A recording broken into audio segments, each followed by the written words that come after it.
말씀 위해서 기도하겠습니다.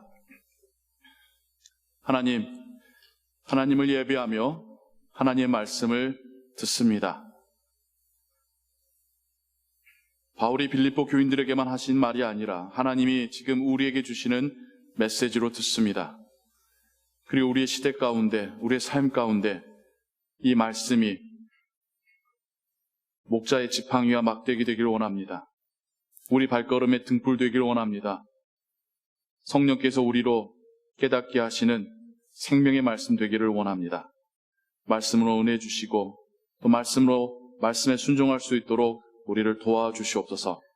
주 예수 그리스도의 이름으로 기도하옵나이다. 아멘. 계속해서 사도 바울이 빌립보 교회를 향하여 쓴 편지를 우리가 듣고 읽어가고 있습니다.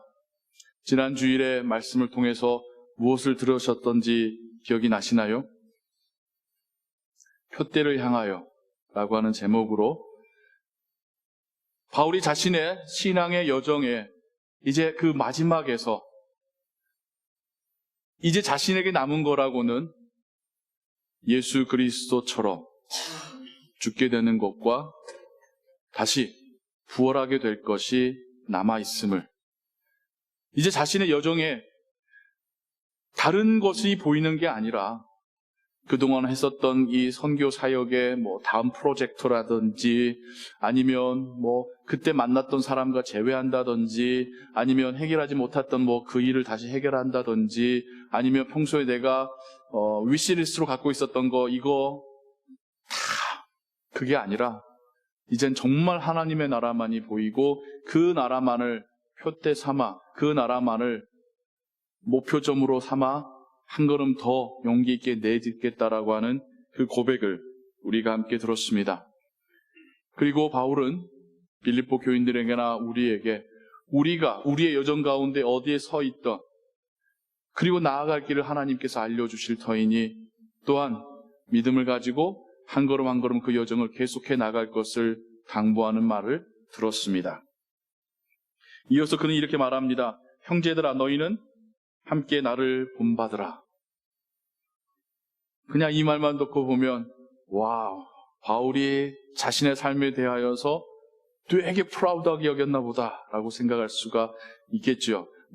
이 겸손을 미도로 생각하는 우리 동양의 문화권에서 나를 본받아라고 하는 거는 이거는 조소할 때나 놀릴 때나 하는 말이지 그렇게 하지 않잖아요. 맨정신에는. 바울이 왜 이렇게 말했을까? 좀 더 읽어봐야 돼요. 너희들이 우리를 본받은 것처럼, 우리를 모델로, 본으로 삼았던 것처럼 다른 이들도 그러한데 그런 이들을 눈여겨보라 라고 말을 이어갑니다. 바울은 나만이 아니라 나의 동역자 그룹을 이야기하고 있습니다. 나와 함께 하나님의 나라를 위하여서 이 복음 위에서 일하고 있는 어려움 앞에서도 그 믿음이 꺾이지 아니하고 고난 가운데서도 복음 전하겠다는 일념으로 살아가는 나의 팀을 보라고 말합니다. 그리고 우리의 팀을 통하여서 주님을 영접하였고 또 우리처럼 살려고 당신들이 애쓰시는데 그런 것처럼 또 다른 사람들이 있습니다. 그들도 눈여겨보십시오. 여기서 바울은 우리도 자칫 우리끼리의 신앙이 될 수 있음을, 저 교회 밖으로 나가면 그리스도인이 보이지 않는 이 시대 가운데 우리만이 그리스도인 것처럼 착각할 수 있는 이 함정을 피하라고 말씀하고 있습니다. 우리만이 아니라 우리 눈에 보이지 않지만 우리가 인지하지 못했지만 예수 그리스도를 구주로 영접하고 그 나라를 위해서 열심히 헌신하며 살아가는 그리스도인들이, 그리스도의 제자들이 이 세상에는 있습니다. 우리는 때로는 알고도 때로는 알지 못한 채도 그들과 함께 협력하여서 하나님의 나라를 위해서 일해가고 있습니다. 우리 혼자가 아닙니다. 이곳에서는, 이 세상에는 여전히 하나님의 백성들이 있습니다. 뿐만 아니라 우리처럼 그리스도의 말씀을 듣고 신앙이 성장해 가기를 원하며 그 말씀을 따라 살아가는 제자들이 있습니다. 뿐만 아니라 우리의 공동체 안에서도 나만이 믿음이 성장하거나 나처럼 해야 된다가 아니라 함께 성장해 가고 성장하기를 간절히 바라는 사람들이 있습니다. 그들을 눈여겨보라는 것은 무엇입니까? 그들을 인지하고 인정하고 함께 협력하고 서로 돕고 함께 그래 공동체를 형성하라고 하는 의미이지 않겠습니까? 바울은 자신의 사역자 그룹을 교회에 자신 있게 소개하면서 교회들도 하나님 나라의 선교를 위하여서 한 걸음 더 나아갈 것을, 그리고 자신들만이 사역을 하고 있다라고 하는 그러한 우물안의 생각에서 벗어나서 여전히 하나님께서는 수많은 이들을 그리스도인으로 성장시켜가고 계심을 잊지 말라고 하는, 그들을 인정하고 그들을 발견하라고 하는 그 말씀을 우리에게도 주고 계십니다. 이것이 우리가 몰라서 첫 번째 현실, 리얼리티였다고 하면 또 다른 리얼리티, 또 다른 현실을 바울이 이야기하고 있습니다. 전에도 말했고 지금도 다시 한번 말하고 그냥 말하는 것뿐만 아니라 눈물을 흘리면서 말하는데요. 또한 수많은 사람들은 예수 그리스도의 십자가의 원수로 살고 있습니다라고 말하고 있습니다. 복음이 전해지고 복음을 듣고 변화되어져서 듣는 사람들은 다 변화되어지고 변화된 사람들은 모두가 예수님의 제자로 살아가는 세상이라고 하면 얼마나 좋을까요? 유토피아겠죠. 아름다운 세상이겠죠. 아마 수년 내에 세상이 다 바뀌어 있을 겁니다. 현실은 말씀을 듣고 변화되어 예수님의 제자 되는 삶뿐만 아니라 어찌 보면 더 많은 수는 말씀을 듣고 알지만 예수님을 따르지 않는 사람들이 더 많은 것이 또한 현실입니다. 어떤 사람들이냐면요, 그들의 마침은, 그들의 마지막 데스티네이션은 디스트럭션, 멸망이고 파괴다. 그들이 추구하는 것은 결국에 따라가다 보면 결국에는 망가뜨리는 것, 관계를 훼손시키고 교회 공동체를 깨뜨리고 자신의 삶을 망치고, 자신만 망치는 게 아니라 자신 주변에 사는 사람들의 삶까지도 망쳐가는 것이 결국 그들의 마침이다. 그들의 신은 배다. 물 위에 떠가는 배가 아니라 이 벨리, 배다. 무슨 말인지 알죠, 우리? 맛있게 먹고 싶은 만큼 과식해서 먹고 소파에 들어 누워서 배를 두들기고 있는 모습을 상상해 보십시오. 나를 만족시키는 것으로 기뻐하고 그것을 의지하는 그런 삶의 모습.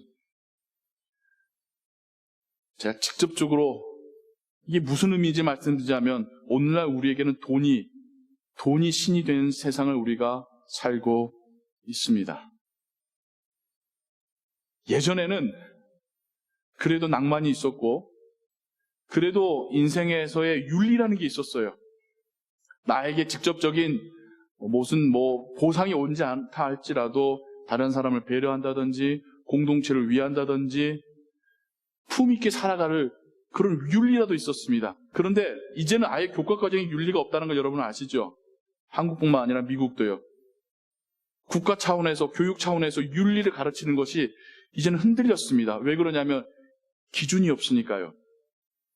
원래 윤리는 종교에서 나왔습니다.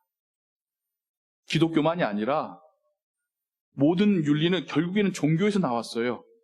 신이 우리를 보고 있기 때문에 그 신이 보시기에 합당하게 살아가자가 윤리의 밑바탕에 깔려져 있는 생각입니다. 기독교가 왕성할수록 기독교의 윤리가 세상에 빛이 되었고 소금이 되었었습니다. 그러나 지금은 그 세상의 종교들 뿐만 아니라 기독교마저도 힘을 잃어서 이젠 윤리가 사라진 세상을 우리가 살고 있습니다. 그러니 무엇이 그 신의 자리를 대체했겠습니까? 돈입니다. 이젠 돈의 힘이 신의 자리를 차지하고 있습니다. 경제 논리 보면요, 결국엔 돈의 논리입니다. 조금 더 벌 수 있으면 가차없이 같이 일했던 사람도 쳐내고, 조금 더 벌 수 있으면 나쁜 기업의 물건도 사들이고, 조금 더 벌 수 있으면 나쁜 환경을 오염시키는 물질도 마음껏 써대는 것이 오늘날의 원리입니다. 돈의 원리는 정치와 외교에도 똑같이 적용이 됩니다. 결국에는 싸우는 이유는 돈 때문입니다. 외교적으로 왜 나라와 나라가 싸웁니까? 결국엔 돈 때문입니다. 수출, 수입 가지고 왜 싸웁니까? 돈 때문입니다. 대통령이 공약을 거는 거 결국엔 다 돈에 대한 이야기입니다. 유권자들이 저 대통령을 뽑으면 내가 돈을 더 벌겠구나, 아니면 세금을 덜 내겠구나, 그 유혹을 들으면서 사람을 뽑고 있습니다. 더 이상 정당의 정신이랄지 인격이랄지, 인격이 꽝이어도 나한테 돈 되는 사람이라면 찍는 세상이 지금의 세상입니다. 정치를 더 이야기하진 않겠습니다. 정치는 소망이 없기 때문에, 정치 가지고 말해서는 소망이 없기 때문에 정치를 더 이야기하지 않겠으나, 현실은 정치도 결국엔 돈으로 움직인다는 겁니다. 그런데 종교마저도, 교회마저도 돈에 휘둘리고 있는 것이 오늘날의 세태입니다. 정말 사람들의 영혼을 구원하고 싶은 마음에 그렇게 열심히 전도하는 것인지, 교회 꾸며놓고 막 사람도 오라고 하는 이유가 정말 영혼에 대한 사랑 때문인 것인지 순수하게 생각해 봐야 합니다. 교회 안에서도 돈의 논리가 때로는 눈에 보일 정도로까지 작용하는 시대를 우리가 살아가고 있습니다. 예수 그리스도의 십자가의 원수가 우리 옆에 있습니다. 우리가 그런 세상을 살아가고 있습니다. 우리마저도 흔들릴 때가 있습니다. 우리마저도 세상 사람 살듯이 나도 일확천금을 좀 어디서 얻어가지고 마음껏 다른 사람들한테 막 떵떵거리면서 돈의 힘을 누리며 살아가고 싶은 욕심, 그런 유혹, 그리스도인도 받으며 우리도 흔들리며 살아가고 있습니다. 그 세상 속에서 바울이 말하기를, 나와 나의 동역자처럼 하나님 나라를 바라보고 그 나라의 소망을 두고 살아가는 그 모습을 본받으십시오. 정말 하나님께서 우리에게 주시는 메시지일 줄로 믿습니다. 우리에게 주신다는 표현이에요. 저라고 여러분보다 더 다를 것 없고 저라고 여러분보다 뛰어나지도 않습니다. 우리가 같은 시대를 살아가고 있으니까요. 오직 우리의 시민권은 하늘에 있다. 우리에게는 각자의 소속이 있습니다. 어딘가에 속했다고는 소속이 있죠. 첫 번째는 여러분의 가정이 여러분의 소속입니다. 두 번째는 여러분이 속한 교회와 학교와 직장의 여러분의 소속입니다. 아이디 카드가 나오잖아요. 세 번째 아이디 카드가 어디서 나옵니까? 국가에서 나오는 게 아이디 카드죠. 그 나라에 속해 있는. 나라라고 하는 것은 우리가 속할 수 있는 가장 큰 규모의 단체일 거예요. 우리는 인류에 속해 있습니다.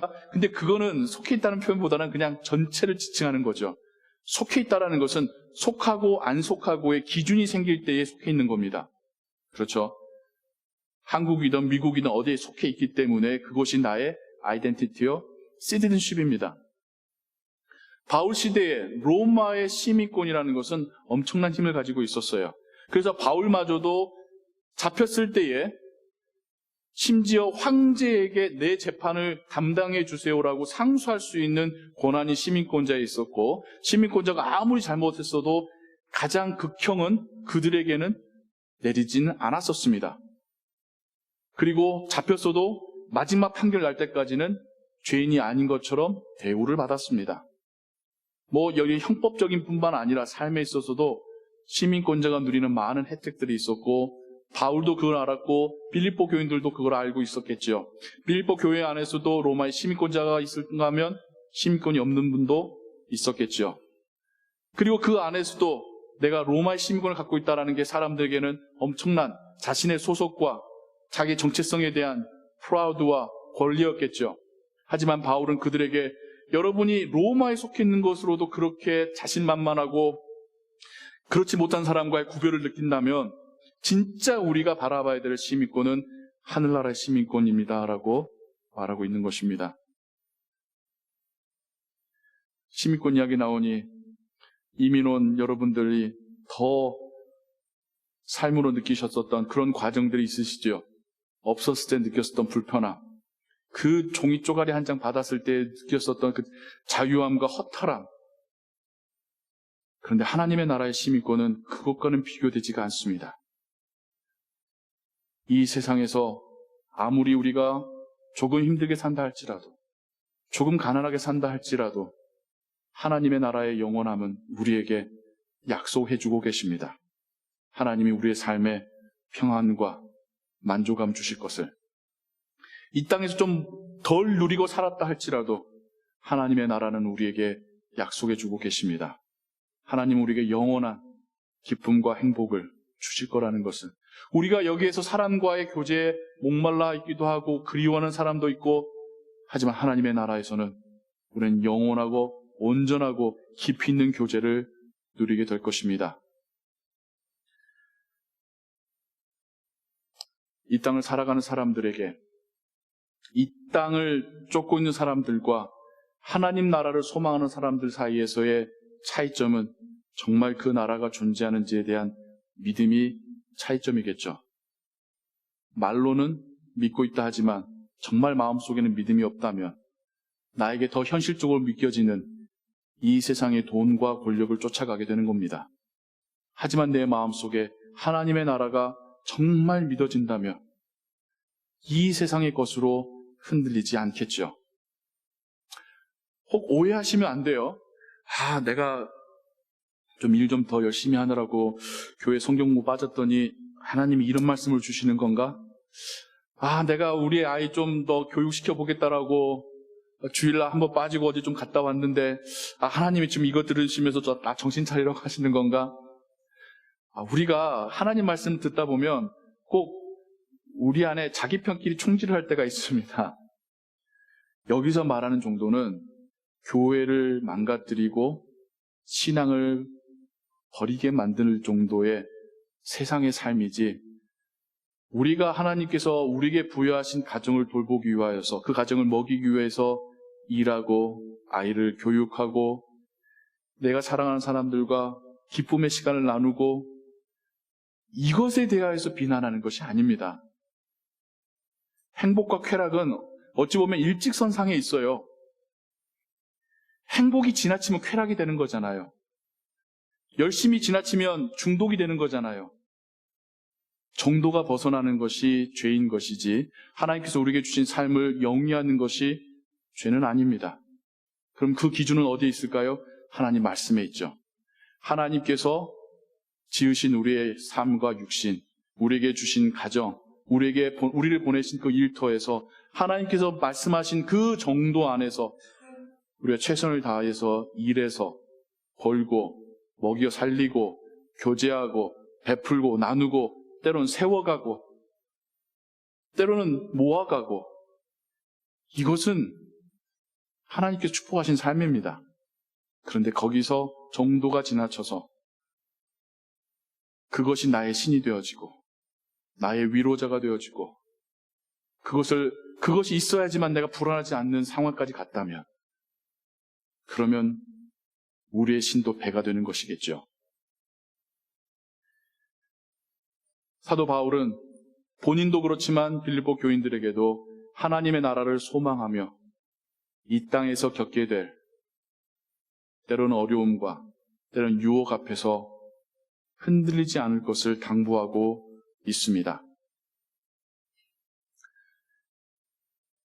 여러분, 학창시절에 학교 가기 힘드실 때 어떤 걸 생각하면서 즐거움으로 그걸 이겨내셨습니까?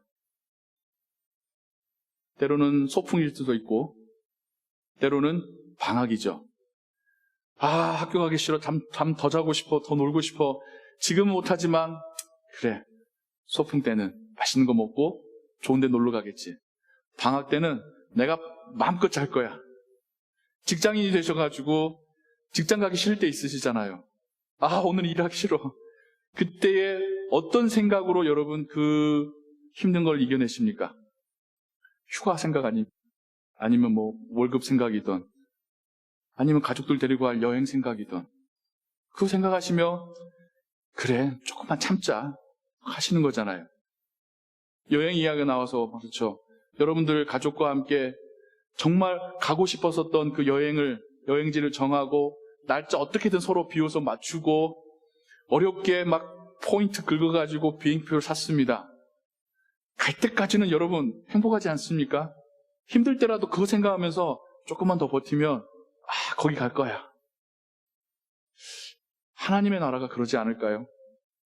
진짜 우리가 거기 갈 것이 믿겨진다면 이 세상 살면서 조금 부족하게 살고 조금 억울하기도 하고 조금 마음 아프기도 하고 조금 불평 있기도 하고 조금 불평등하기도 하지만 하나님의 나라가 믿겨지기에 그래 조금만 참으면 될 거야. 그 나라에서는 행복할 거야. 그리고 오늘을 다시 살아갈 수 있는 힘이 우리에게 주어질 줄로 믿습니다. 예배를 시작하며 저는 항상 여러분들에게 묻죠. 지난 한 주간 어떻게 사셨습니까? 대부분 대답을 잘 안 하셔요. 그러면서 찌 웃으세요. 그러니까 여러 가지가 느껴져요. 힘들었었어요. 바빴어요. 하나님 생각 저 별로 못했는데, 나 성경 별로 못 읽었었는데, 목사님 아주 불편한 질문을 주시네. 예. 그런데 여기 와 계시잖아요. 오늘의 말씀이 우리 모두에게 소망 되기를 소원합니다. 며칠 뒤에 있을, 얼마 뒤에 있을 휴가나 월급날이나 여행보다 하나님의 나라가 우리에게 하나님께 주시는 그 소망이 되기를 소원합니다. 소망이 된다는 것은 지금의 상황을 못 본 척할 수 있고 잊어버릴 수 있고 도피할 수 있다라는 의미의 소망이 아니라 지금의 상황 속에서 다시 일어나 살아갈 수 있고 일해갈 수 있는 힘이 된다라는 뜻입니다.